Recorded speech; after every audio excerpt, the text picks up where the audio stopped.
नागपूर शहरातील पाचपावली पोलीस ठाण्याच्या हद्दीत वाहन चोरी करणाऱ्या आरोपीविरुद्ध पोलिसांनी धडक कारवाई करत 1,45,000 रुपये किमतीचा मुद्देमाल जप्त केलाय। टेका नई बस्ती येथील 19 वर्षीय फैजान अन्सारी शकील अन्सारी याला पोलिसांनी तांत्रिक माहितीच्या आधारे गर्जना बारमधील आम रस्त्यावरून संशयास्पदरित्या वावरताना ताब्यात घेतलंय।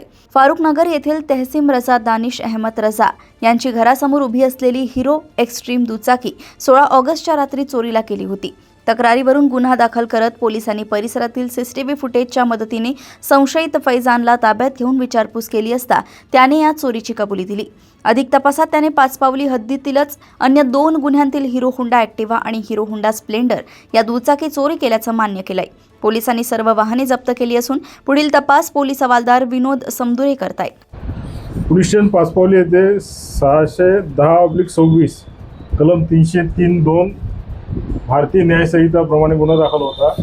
त्यामध्ये सीसीटीव्ही फुटेज आणि गुप्त बातमीदार यांच्या माहितीच्या आधारे तपास पथकचे कर्मचारी यांनी फैजान अन्सारी वर्द शकील अन्सारी व 19 वर्ष राहणार टेका नई बस्ती या आरोपीला ताब्यात घेतले आणि ताब्यात घेतल्यानंतर त्यांच्याजवळ विचारपूस केल्यानंतर त्याच्याजवळून 610/26 याच्यामधील 1 मोटरसायकल वाहन आणि इतर गुन्ह्यातील 2 मोटरसायकल वाहन असे एकूण 1,45,000 रुपयाचा मुद्देमाल ताब्यात घेण्यात आलेला आहे। फैजान अन्सारी वर्द शकील अन्सारी व 19 वर्ष राहणार टेका नई बस्ती चिरा गल्ली नागपूर असे आरोपीचे नाव आहे। याचा पूर्वीचा रेकॉर्ड आहे नाही।